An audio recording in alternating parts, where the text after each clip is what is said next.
To exist is to be. So if you do not see what is existing, you are not real to yourself. No artist, no musician, no record company, no human being on this earth have the ability to keep it real for you. The only person that can see reality, who has the ability to see reality for you, is yourself.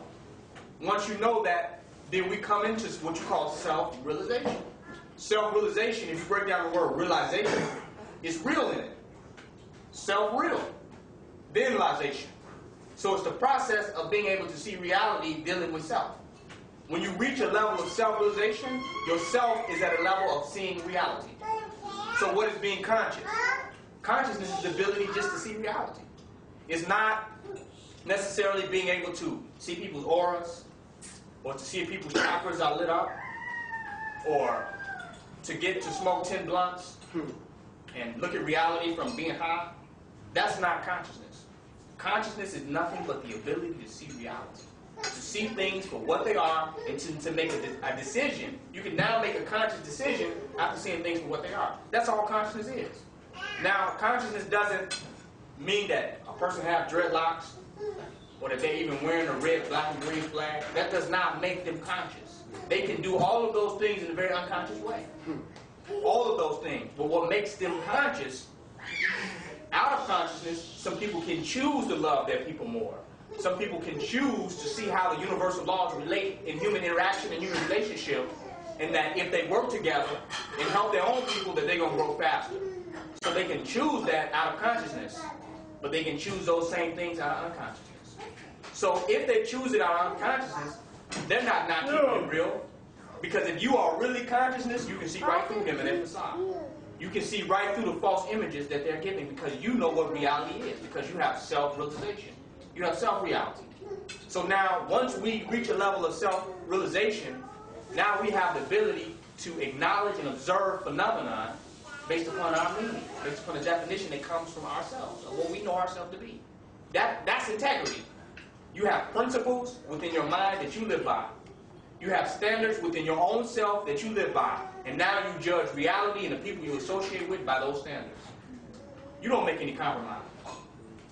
You don't keep hope alive or give people a chance. You set your standards and your principles. And once you set that, you judge people specifically by that. That's keeping it real to yourself. Now, if you compromise your standards and your integrity, you can't say you can't tell them you didn't keep it real with me. They cannot but keep it real to you. They cannot but reflect reality, that which really exists. So it's up to us to keep it real ourselves. Now, when I was dialoguing about that, that conversation was in regards to a relationship where the sister said she was with a brother and he didn't keep it real.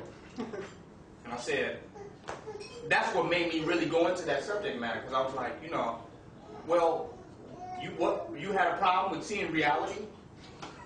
What is your consciousness for if somebody else needs to keep it real? That's giving another individual too much power. Their job is to keep reality, to keep it real.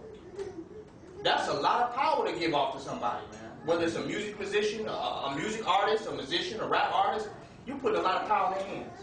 If you're expecting somebody else to keep it real, you have now took a vow of unconsciousness. You're not going to be conscious and see things for what they are. Now you need somebody to keep it real for you. That ain't gonna work. Be true. If they said know thyself, be true unto thyself. That is a law.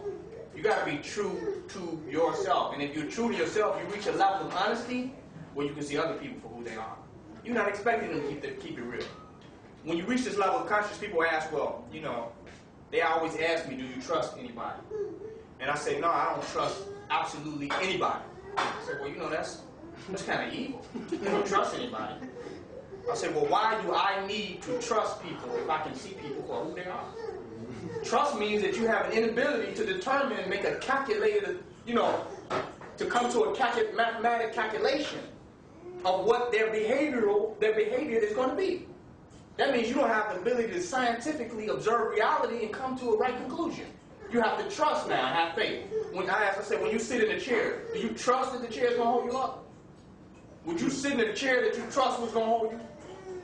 Or you've come to the scientific understanding that it's going to hold you up because you just saw somebody else get out the chair. Or the chair looks steady.